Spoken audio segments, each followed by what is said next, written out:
So உங்களுக்கு knee pain, muscle pain, back pain இந்த மாதிரி நிறைய பெயின் வரும்போது ஒரு அல்ட்ராசவுண்ட் எடுத்துக்கோங்க. ஒரு ஃபிசியோதெரபிஸ்ட் டாக்டர்ஸையோ இல்லை ஏதாச்சும் ஒரு டாக்டரை கன்சல்ட் பண்ணிவிட்டு அல்ட்ராசவுண்ட் எடுத்துக்கோங்க அப்படின்னு சொல்கிறாங்களா.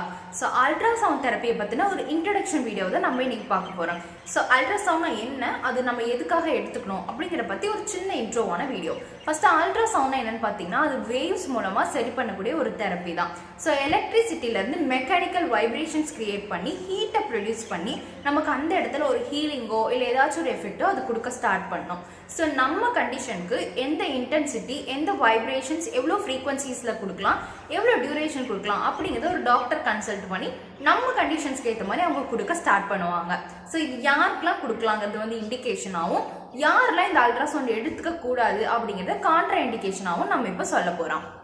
ஸோ இந்த அல்ட்ராசவுண்ட் யாருக்கெல்லாம் கொடுக்கலான்னு பார்த்தீங்கன்னா, சாஃப்ட் டிஷ்யூ இன்ஜுரி இருக்கவங்களுக்கு. மோஸ்ட்லி இது வந்து ஸ்போர்ட்ஸ் பர்சனுக்கு வரலாம். Muscle strain, ligament sprain, tendon injury, tendon கண்டிஷன்ஸில் tendinitis, tenosynovitis, tennis elbow.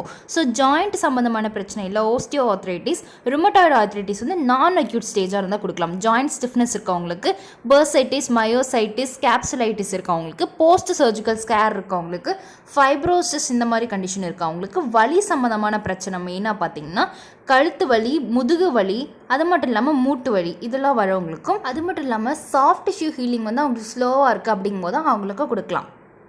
So யாருக்கெல்லாம் கொடுக்கக்கூடாது, அவாய்ட் பண்ணணும் கான்ட்ரா இண்டிகேஷன்ஸ் அப்படின்னு பார்த்தீங்கன்னா, வாஸ்குலர் கண்டிஷன்ஸ் இருக்கவங்களுக்கு, செப்சிஸ் ஆகிருக்கு, பக்கமாக செப்சிஸ் ஆகிருக்கு அப்படிங்கிறவங்களுக்கு, டியூமர்ஸ் ப்ரெசென்ட் ஆகிருக்கு, ப்ரெக்னெண்ட்டாக இருக்காங்க, இதய சம்மந்தமான பிரச்சனை இருக்குது, ஹெமரேஜ்னால் ஓவர் ப்ளீடிங் ஆகிறது, ஸோ அவங்களுக்கு இம்ப்ளான்ஸ் ஏதாவது வச்சுருக்காங்க, அனஸ்தெட்டிக் ஏரியாலையும் கொடுக்கக்கூடாது, நரம்பு சம்மந்தமான பிரச்சனை இருக்கவங்களுக்கும் இதெல்லாம் கொடுக்கக்கூடாது. ஸோ இது ஜஸ்ட் ஒரு இன்ஃபர்மேட்டிவான வீடியோ தான். இதை வந்து யாரும் பர்சனலாக ப்ராக்டிஸ் பண்ணக்கூடாது வித்தவுட் அ டாக்டர் கன்சல்டேஷன்.